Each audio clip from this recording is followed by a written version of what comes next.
ফার্মের মালিক বেহারি সাহেব আমাদের বিশিষ্ট ব্যবসায়িক, উনি হচ্ছে নতুন উদ্যোক্তা। উনি পর্যায়ক্রমে অনেকগুলো সেক্টর চালু করেছেন। আমাদের শাবি ভাই ভালো আছেন? আছি আলহামদুলিল্লাহ। আপনি নতুন হিসেবে যে ছাগল পালন শুরু করেছেন তা মোটামুটি কেমন বুঝতে পারতেছেন? না, খুব সুন্দর।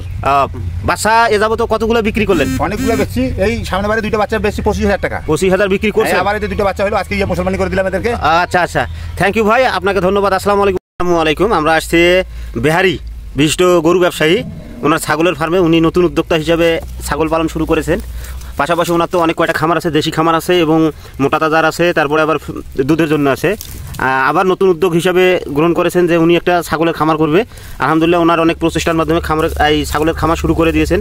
দেখতে পাচ্ছেন এই যে ছাগলটা গত বছর একটা বকনা বাচ্চা হয়েছে, দুইটা পাঠা হয়েছিল আর দুইটা হাইলন হয়েছিল, দেখতে পাচ্ছেন ওনার ওলান। এবং পাশাপাশি প্রায় 1 থেকে 1.5 কেজি দুধ মানে দহন করা হয়।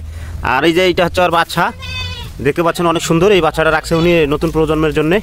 এই যে এইটা ছাগল, আরেকটা ছাগল দেখাচ্ছেন, এই যে দেখতে পাচ্ছেন এটারও দুইটা বাচ্চা হয়েছে। এটা আজকে দুইটা বাচ্চাকে ক্যাস্ট্রেশন করা হইলো। এই যে বাচ্চা দুইটা এখন দেখতে পারবেন, অনেক সুন্দর। দুইটা হচ্ছে পাঠা হয়েছে, আজকে এদেরকে খাসি করানো হইলো। এই যে দেখতে পাচ্ছেন, এই যে খাসি করানো হয়েছে আজকে এই মাত্রই। বাচ্চাগুলো একটু রেস্ট করতেছে। এই যে দেখতে পাচ্ছেন অনেক সুন্দর এবং সুষম দেহের অধিকারী হয়েছে। এটা হচ্ছে যমুনাপাড়ি নতুন, আর মাটা হচ্ছে একটু বাইরে গেছে, দেখতে পাচ্ছেন এই যে বাচ্চাটা, এটা অনেক সুন্দর একটা বাচ্চা হয়েছে।